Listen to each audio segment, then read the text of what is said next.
గత నెల రోజులు బట్టి దశల వారీగా భద్రాచలంలో సిండికేట్ మోసాల మీద, బెల్ట్ షాపులకి అధిక ధరలు అమ్మే దాని మీద మేము దశల వారీగా కార్యక్రమం చేసుకుంటూ పోతున్నాం. అందులో భాగంగా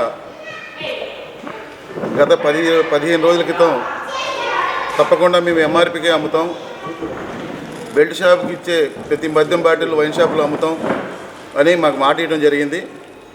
కానీ ఈ రోజుకి కరెక్ట్గా 15 రోజులు అయింది. అలాంటి దిశగా ఎక్కడా కూడా జరగలేదు. వాళ్ళు ఇష్టారాజ్యంగానే బెల్ట్ షాప్ వారికి 20 రూపాయలకి అధికంగా, అదేవిధంగా బెల్ట్ షాప్కి అమ్మే ఒక 5-6 బ్రాండ్లు అయితే ఏదైనా అవి వైన్ షాప్లో పెట్టకుండా ఈ మధ్యలో గతంలో జరిగినట్టు మళ్ళీ ప్రతి ఫుల్ బాటిల్ నుంచి బిరడాలు తీసేసి కల్తీ మద్యం చేస్తున్నారు. నాకు చాలామంది కంప్లైంట్ చేయడం జరిగింది.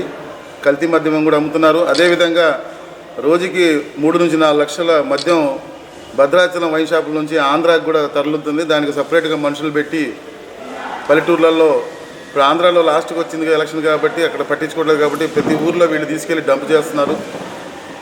ఇలా రోజుకి బెల్ట్ షాపులుగా అమ్మే వాళ్ళకు వచ్చే 35% కాకుండా వీళ్ళు అమ్మే 20 రూపాయల లెక్కనే రోజుకి 5 నుంచి 6 లక్షల రూపాయలు వీళ్ళు తీసుకుంటున్నారు. అదే మొత్తంలో రోజుకి 5 నుంచి 6 లక్షలు బెల్ట్ షాప్ వాళ్ళు తీసుకుంటున్నారు. అంటే దాదాపుగా 10 నుంచి 12 లక్షల రూపాయలు సామాన్య మానవుడి జేబులు కొల్లగొడుతున్నారు ఎక్సైజ్ శాఖ. అంటే మనం ఎవరికి వాళ్ళు ఒక 50 రూపాయలు ఎక్స్ట్రా ఇచ్చేది, అది లెక్క వేసుకుంటే దాదాపుగా రోజుకి 10 లక్షలు, నెలకి 3 కోట్ల రూపాయలు, అంటే 36 కోట్ల రూపాయలు సంవత్సరానికి.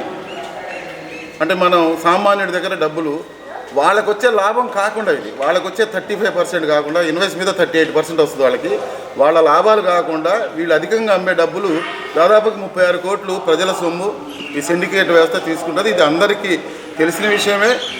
అధికారులు కళ్ళకు గంతలు కొట్టడం, వాళ్ళ మామూలు వాళ్ళు తీసుకొని ఇంత వ్యాపారం చేస్తున్నారు. ఇవాళ ఒక 1000 రూపాయలు 500 దొంగతనం చేస్తే వాడి మీద క్రిమినల్ కేసు పెట్టి జైలుకి పంపించి చర్యలు తీసుకునేటటువంటి ఉంది. కానీ భద్రాచలంలో గత 4 సంవత్సరాలు బట్టి మరి ఇన్ని కోట్ల రూపాయల సామాన్యుల దోచుకుంటుంటే మరి ఎవరికి వారు దీన్ని పట్టించుకున్నట్టుగా పోతున్నారు.